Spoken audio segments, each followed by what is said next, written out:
Hi everyone, welcome back to my channel, What's Gucci. So, this video is going to be a video about Robert the doll. In the 1800s, Thomas Otto and his family moved into a mansion in Key West, Florida, which is now known as the Artist House. The Ottos were known to be stern with their servants, sometimes even mistreating them. It was the treatment of one such Haitian servant that provides a twist in this story.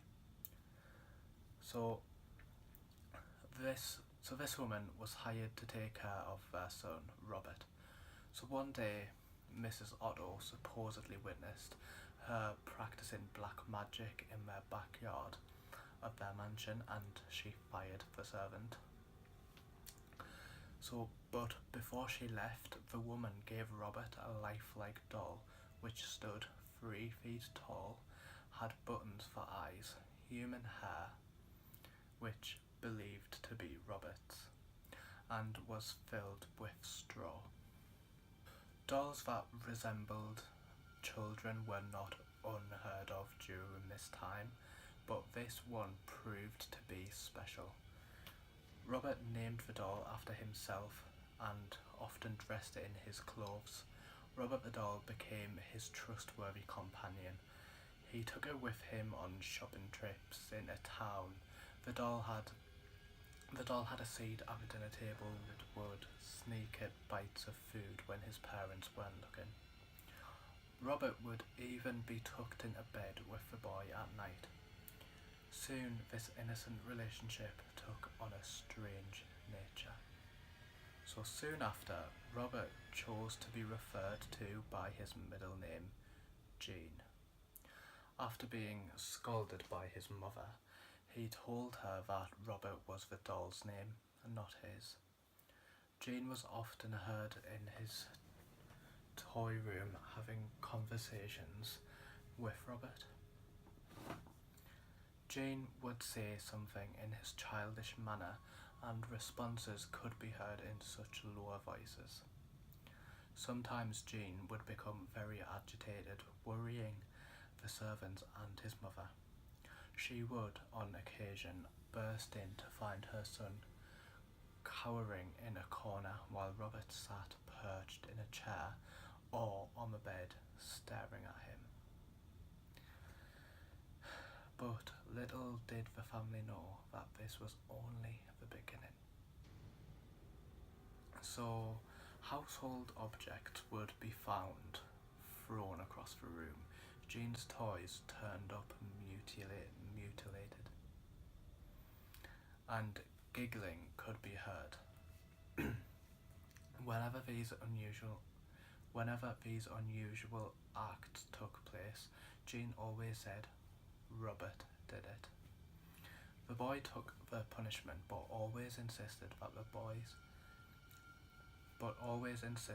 blame was Robert's. As the mischief grew, more and more servants took their leave as new ones were hired. The Otto's relatives felt it was time to do something. With the recommendation of a great aunt, Jean's parents removed Robert from his care and placed him in a box in the attic. This is where he resided for many years to come. After the death of his father, Jean was willed his boyhood home.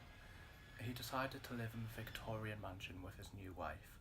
Jean had become an artist and felt that the house was spacious and would provide a place for him to paint.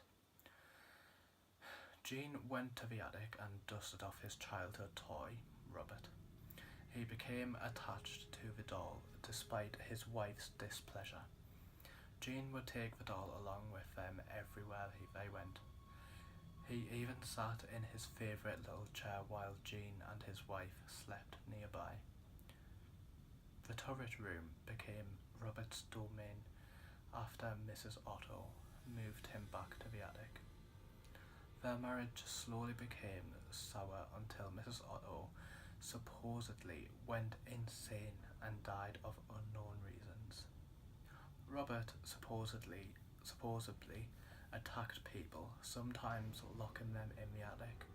People who passed by claimed to hear evil laughter coming from the turret room. For some time, Robert remained in the empty house by himself until a new family purchased the mansion and restored it to its former glory. The doll was once again moved into the attic. This pleased it as much as the last time. The doll was often found throughout the house. On one certain night, Robert was found at the foot of the owner's bed, giggling with a kitchen knife in its hand. This was enough to send them fleeing from the home. Robert was later moved to the East Martello Museum in Key West, Florida, where he sits perched in a glass box. Despite his new living quarters, the doll is believed to not have given up his menacing ways. Visitors and employees claim they have seen the doll move. His smile has been known to turn into a scowl. One employee claimed Robert turned off all the lights and left for the night.